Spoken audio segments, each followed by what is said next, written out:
Hello, and we're back for items that are often overlooked. This time, Act 3, it's the final installation.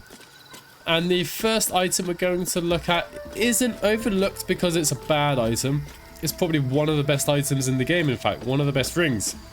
Overlooked in the sense that it's easy to miss.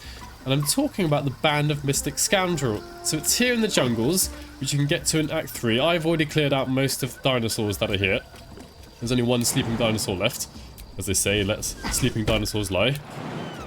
And it's just off the main path, because everyone comes here. We always pick up Niruna. It's easy to find. It's right next to the portal.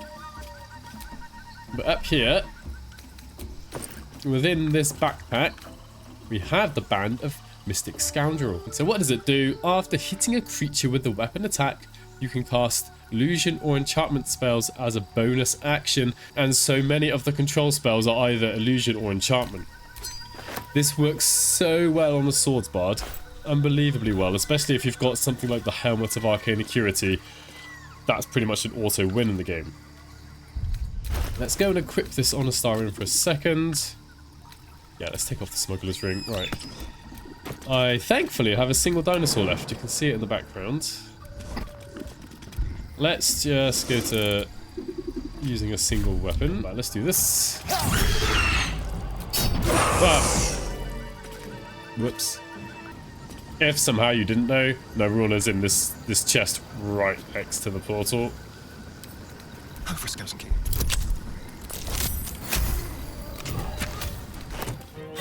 So, there we are. I hit with a weapon attack. I've got Quickening Incantation. And so when I come over, Astarion is a thief. He's not a spellcaster, but even scrolls that are of the enchantment or illusion schools can actually be used as a bonus action still. So perhaps I've realised I've completely messed up.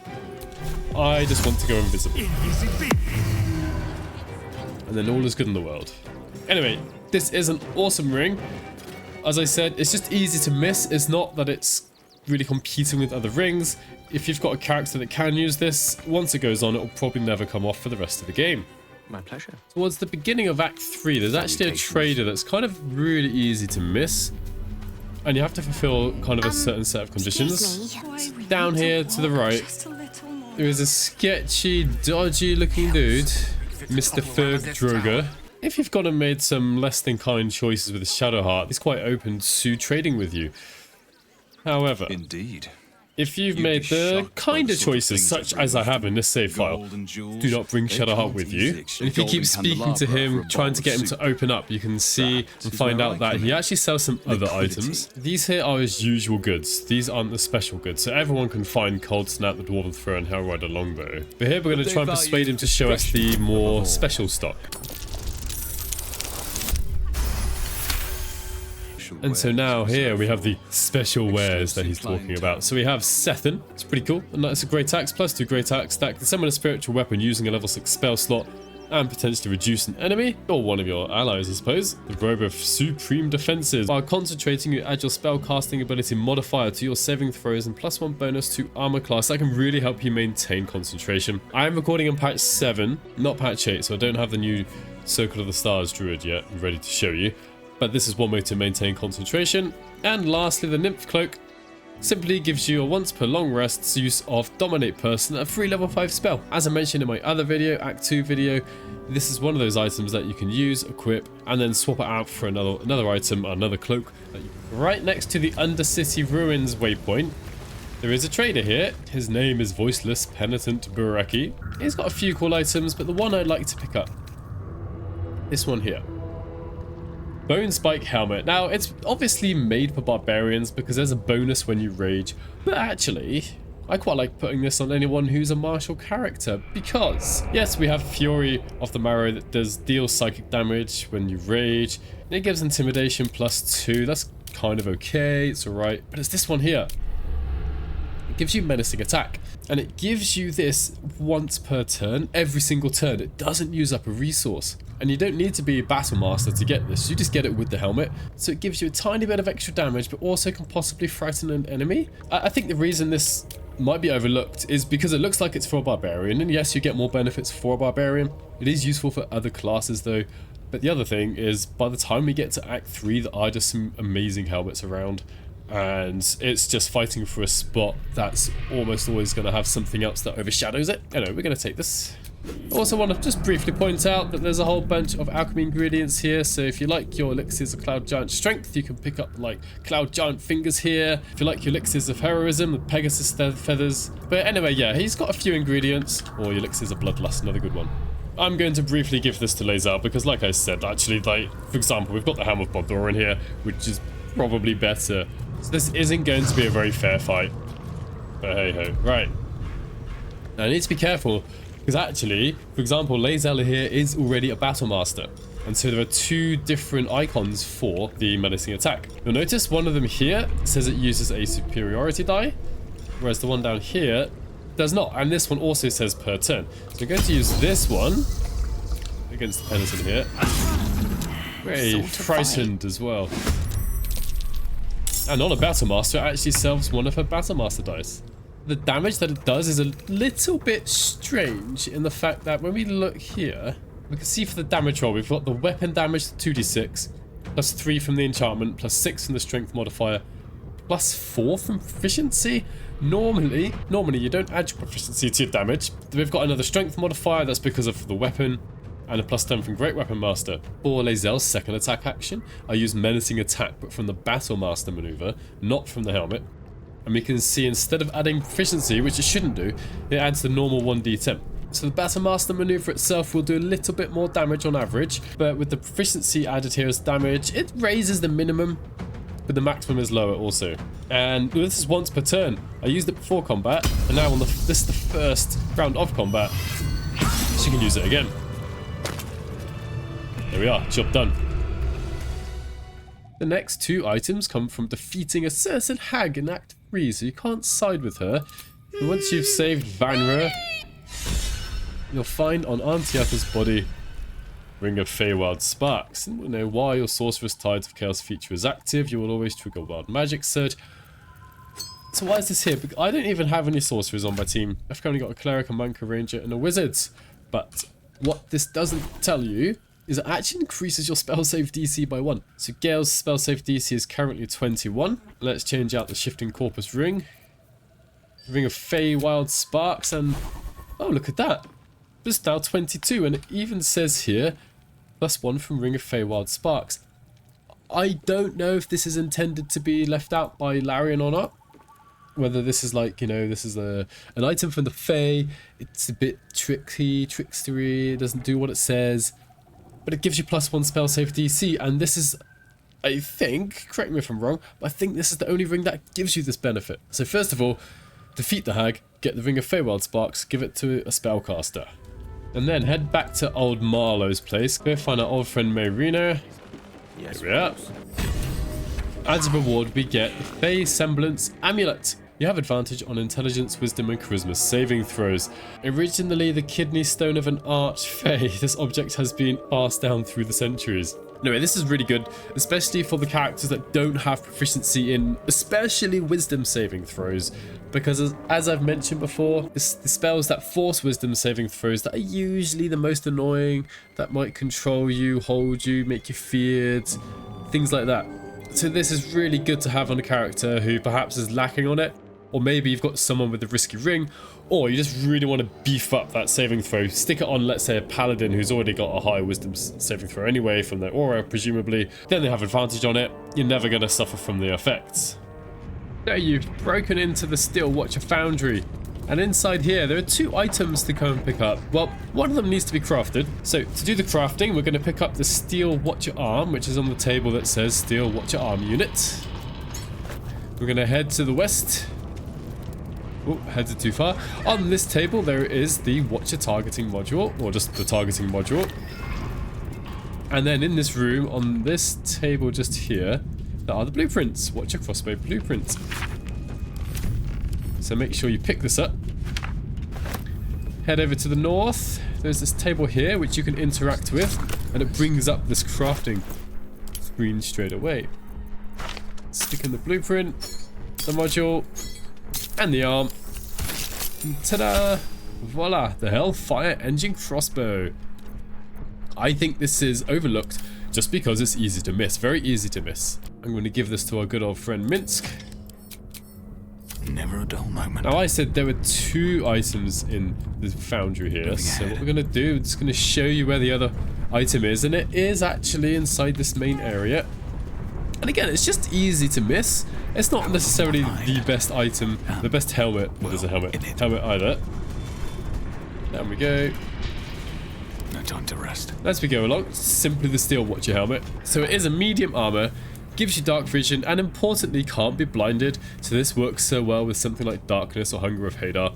And if you're on a character who has proficiency with medium armor and is a spellcaster, gives you advantage on Constitution saving throws and checks. So it helps you maintain concentration.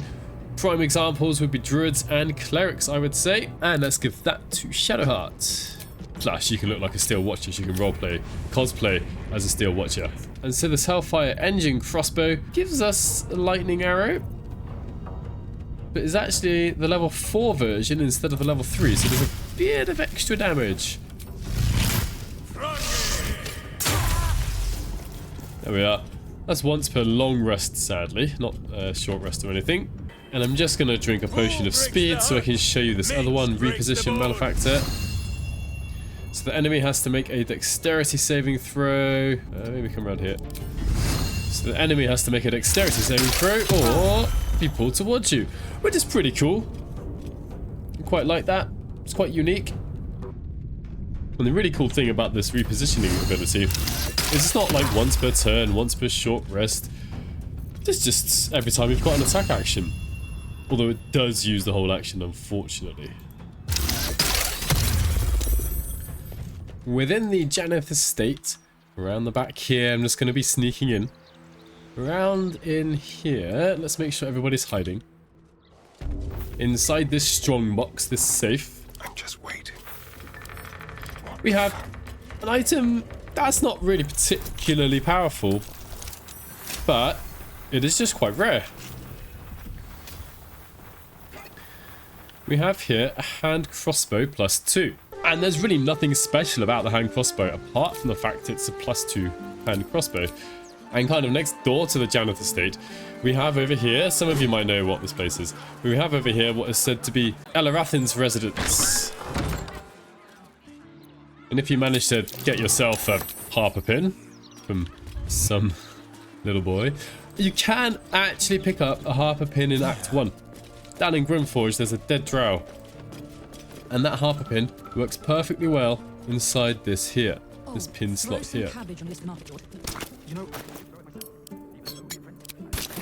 I know you can. yes, that's it. Down in this basement, don't have the key. There are various items here. Again, these are maybe slightly easy to miss. In here, we have the Staff of the Ram. I love the idea of this. Once per turn, the blow possibly knocks a foe back 2 meters and stuns them. This has no effect on dragons or huge creatures. It's a +2 weapon, which is nice. We also find Baum. Lots of people like Baum because it gives you a bonus action attack every turn. It's kind of cool. And since we're here, in this display case, we can get Khalid's gift. Put your wisdom up by +1. And also aid the level 3, not level 2, but level 3 abjuration spell here. However, there's a good reason this weapon's actually overlooked most of the time. I'm going to give it to Lae'zel, Staff of the Ram. Let's see this in action. Saved. And that's because the massive downside to this is the DC is set at 8. It's probably one of the lowest saving throws an enemy could make against any of your skills. I don't know of any saving throw that's lower. I don't know all of them though. It's not quite the end of the world. One, you can get a lot of attacks with fighters, which can help. And 2, you could potentially try and build around it. Yeah, like that. And what you would need to do is basically try and decrease the enemy's constitution saving throws. And to do that, there are 2 ways, main ways of doing it anyway. One would be reverberation, so items that inflict reverberation. And secondly, inflicts bleeding on enemies. That gives them disadvantage on constitution saving throws. If you could put that on with a tiger barbarian, that would work quite well because the tiger's attack has an area of effect that gives bleeding to all enemies, and then you can maybe potentially stun many enemies at once. But with a DC of 8, you're going to be struggling to make it happen, even with disadvantage and -4 or 5 to constitution saving throws. Upstairs in the Devil's Fee is the next item for thee. In this little gilded chest, let's get the Starry to open this up. We have the Mask of Soul Perception. So it has soul perception, and this is where most of the benefit of it comes from, getting a +2 bonus to attack rolls, initiative rolls, and perception checks. It does also give you detect thoughts, which I think is quite thematic for it. And this is a nice way to boost any of your characters who are using weapon attacks, or it could be a monk, right? But we also get +2 bonus to initiative rolls. Now, I know lots of people out there love alert and think it is absolutely mandatory. I posit that there are loads of items that give plus bonus to initiative rolls that you do not need every character with alert. This is one such item. There's a shield that gives a +3, a bow that gives a +3, a bow that gives a +1. There are armors that give a +1, and the Mask of Soul Perception is one of these items that can really help boost your initiative. But as I mentioned with the helmet at the beginning of the video, is a helmet in Act 3, and there are lots of other helmets that are very, very good. So maybe this is one that you don't pick up very often. There's another overlooked item because it's a weapon, and again, like with helmets and lots of items, there are loads of really good weapons, especially by the time we've got to Act 3. You've come far, I perceive. Alright, I just want to trade with you. So the Sacred Star. It's a one-handed weapon. It is a Morning Star. On a hit, inflict 1 turn of Radiating Orb. And if you have items that inflict Radiating Orbs with radiant damage, then this is like adds another stack to it, which is really good. And this is probably one of the main draws of this weapon. Undead creatures struck by this weapon are possibly turned. There aren't a huge number of undead creatures in Act 3. There are some, so that you will find some use for this, but lots of your enemies are not undead by this point. And then I want to come to this. This isn't unique to this Morning Star. This is the weapon action of Morning Stars that's unique to Morning Stars in general. It's actually really strong. So if the enemy fails a Constitution saving throw, if disadvantage on Constitution saving throw is no big deal. It's kind of cool, kind of maybe helpful for using with Staff of the Ram, but so importantly, has 1 fewer action. Now, it's only once per short rest. But if you can stop especially bosses for 1 round, it makes your life so much easier. It makes the game so much easier to get through. And I think this fits really well with the Clerical Paladin, considering that we are here getting these blessed items from Vicar Humbletoes. And the last item I want to show you from Act 3. I suppose I could almost put this in the Act 1 video, because it requires a very specific set of circumstances. So you know that Githyanki egg that you totally stole from the Githyanki creation, gave it to Lady Esther because it was such a great idea.